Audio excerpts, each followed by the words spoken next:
2026వ సంవత్సరంలో జనవరి మాసం నుంచి డిసెంబర్ వరకు మేషరాశిలో జన్మించినటువంటి వారికి ఏ విధంగా ఉండబోతుందో తెలుసుకునే ప్రయత్నం చేద్దాం. వీక్షించేటువంటి ప్రేక్షకులు గమనించాలి. ముఖ్యంగా ఈ మేషరాశిలో జన్మించినటువంటి వారికి గ్రహ సంచారము మిశ్రమమైనటువంటి ఫలితాలను ఇస్తుంది. ఈ సంవత్సరం అంతా కూడా ఎప్పుడూ పూర్తిగా మంచి కాదు, అలాగే ఎప్పుడు కూడా చెడు కాదు. ఒక విషయాన్ని గమనించుకోవాలి.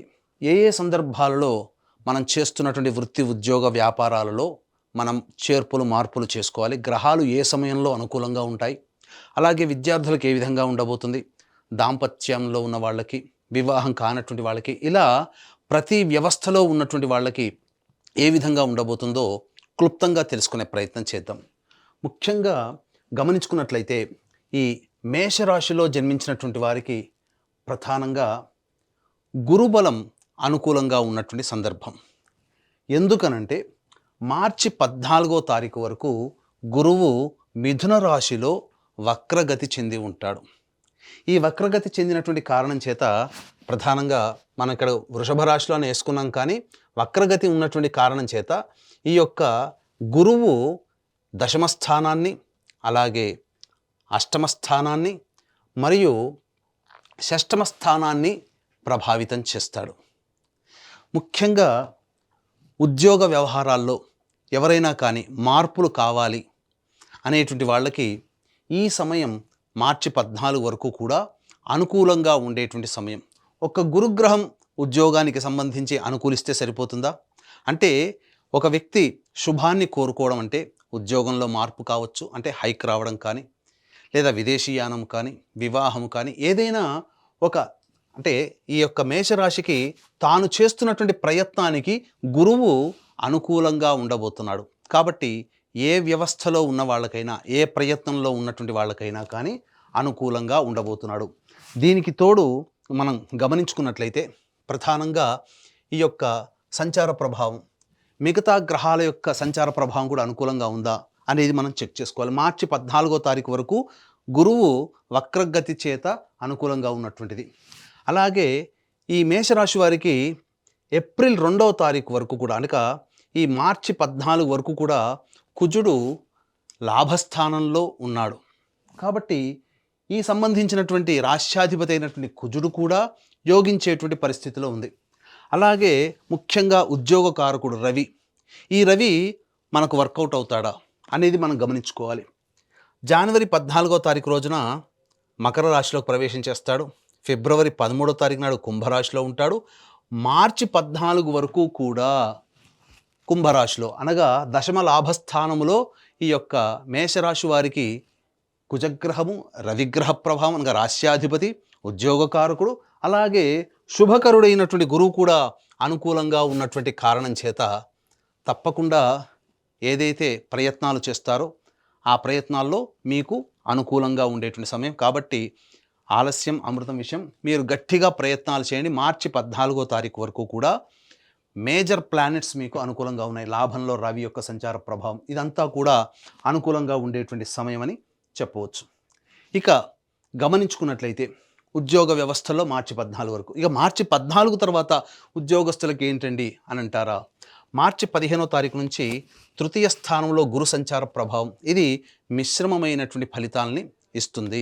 అంతేకాకుండా జూన్ 1వ తారీఖు నుంచి అర్ధాష్టమ గురు ప్రభావము అనుకూలంగా లేదు. గురు ప్రభావం అనుకూలంగా లేని కారణం చేత జూన్ 1వ తారీఖు నుంచి అక్టోబర్ 31 వరకు కూడా ఈ యొక్క మేషరాశిలో జన్మించినటువంటి వారు గురుబలాన్ని పెంచుకునే ప్రయత్నం చేయాలి. ఇది గమనించండి. ఎందుకనంటే జూన్ 1వ తారీఖు నుంచి అక్టోబర్ 31 వరకు కూడా గురువు అనుకూలంగా లేడు. చేసే ప్రయత్నంలో ఇబ్బందులు, ఆటంకాలు, ప్రతిదీ కూడాను చికాకులతో కూడుకున్నటువంటి జీవితం ఉంటుంది.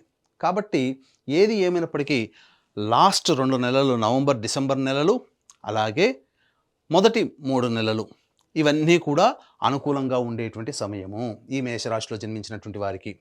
మార్చి 15 నుంచి జూన్ 1వ తారీఖు వరకు కూడా ఈ సంబంధించినటువంటి ఈ మేషరాశిలో జన్మించినటువంటి వారికి ప్రధానంగా గమనించుకోవాలి.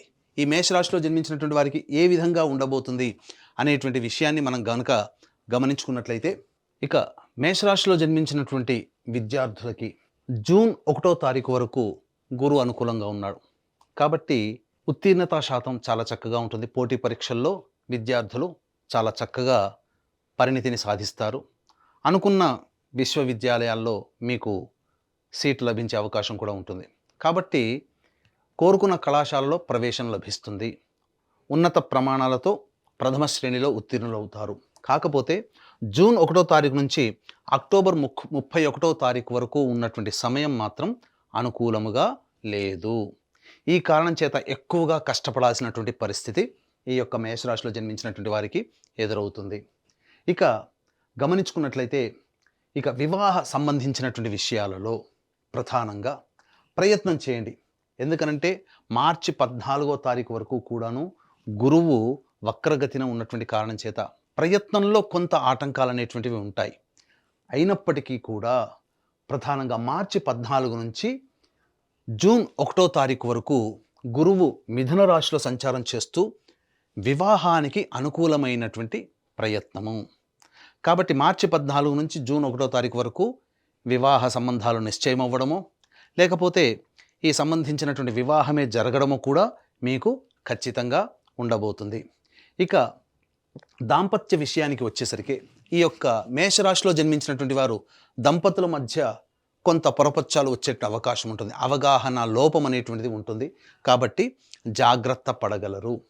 ఇక ఆరోగ్య విషయానికి వచ్చేసేసరికి ప్రధానంగా ఏలిన నాటి ప్రభావం ఈ మేషరాశిలో జన్మించినటువంటి వారికి ఉండడము, అలాగే గురువు జూన్ 1వ తారీఖు నుంచి అక్టోబర్ 31వ తారీఖు వరకు అనుకూలంగా లేని కారణం చేత ఆకస్మికమైనటువంటి ప్రమాదాలు, అలాగే హాస్పిటలైజేట్ అవ్వడం కానీ, లేదా శస్త్రచికిత్సలు జరిగే అవకాశాలు కానీ గోచరమవుతున్నాయని చెప్పవచ్చు.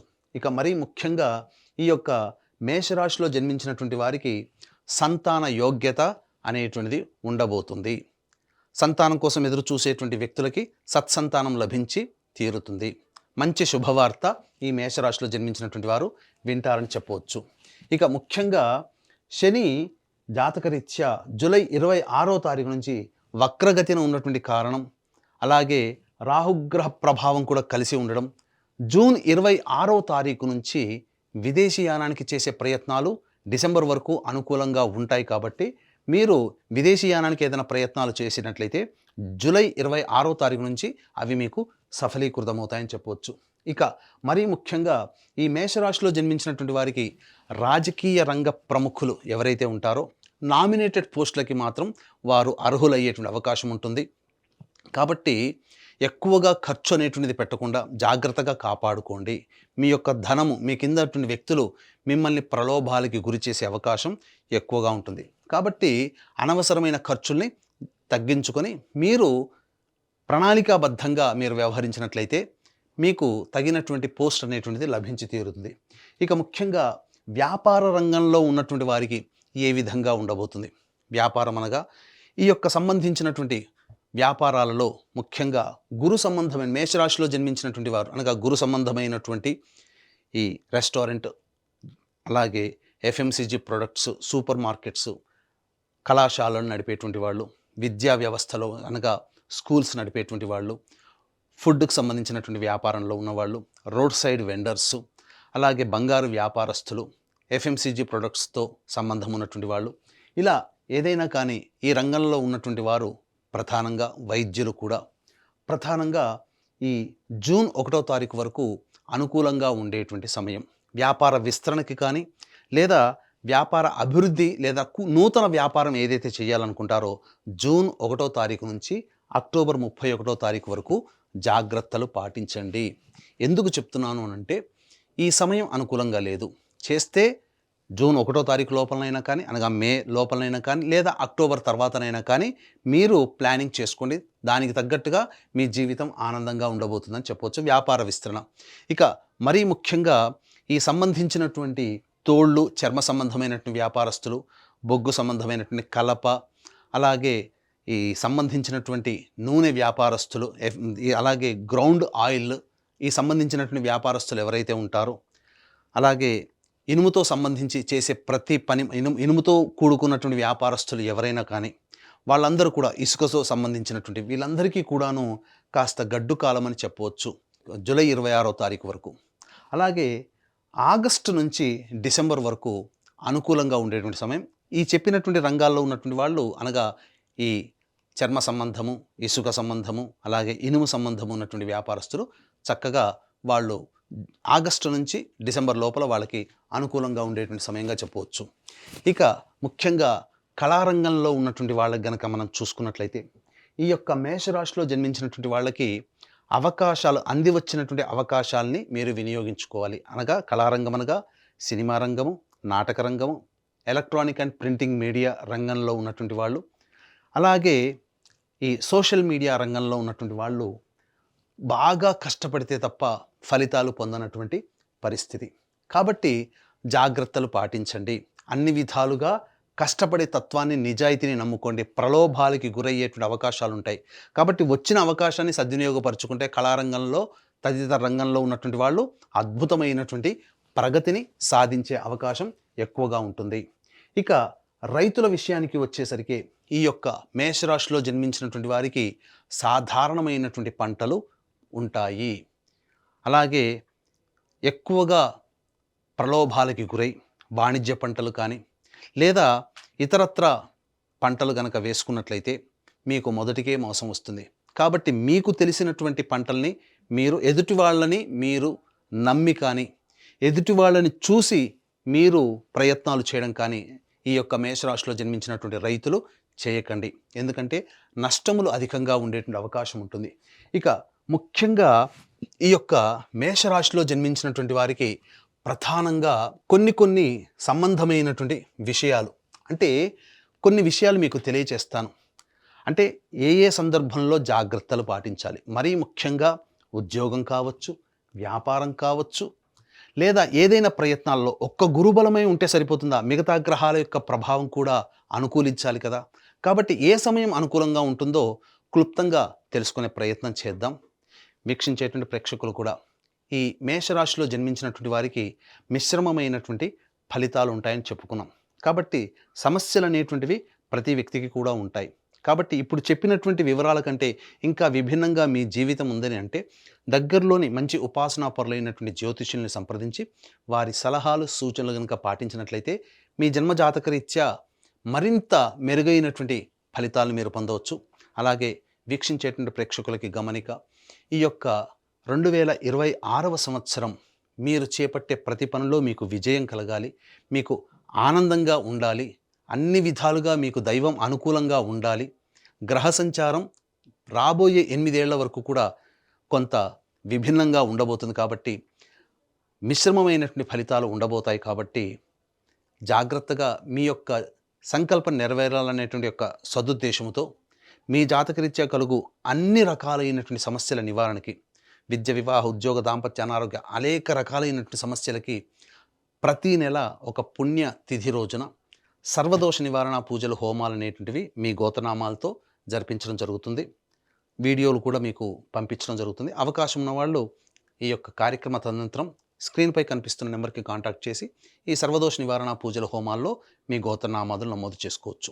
ఇట్స్ యూటీవీ ప్రేక్షకులు విన్నారు కదా, ఇప్పుడు చెప్పినటువంటి రాశుల్లో జన్మించినటువంటి వారికి ఏ విధంగా ఉండబోతుందో తెలుసుకున్నారు. ఈ రాశిలో జన్మించినటువంటి వారికి అందరికీ కూడా మంచి జరగాలి, మీ యొక్క సంకల్పం నెరవేరాలి. అలాగే కష్టాలు, ఇబ్బందులు, సమస్యలు వచ్చినప్పుడు ఏ విధంగా అధిగమించాలో తెలుసుకున్నారు, ఎటువంటి పరిహారాలు పాటించాలో కూడా తెలుసుకున్నారు. కాబట్టి మీకందరికీ మంచి జరగాలని కోరుకుంటూ మరొక్కసారి ఇట్స్ యూటీవీ ప్రేక్షకులకి మీ సంకల్పం నెరవేరాలని కోరుకుంటూ సెలవు.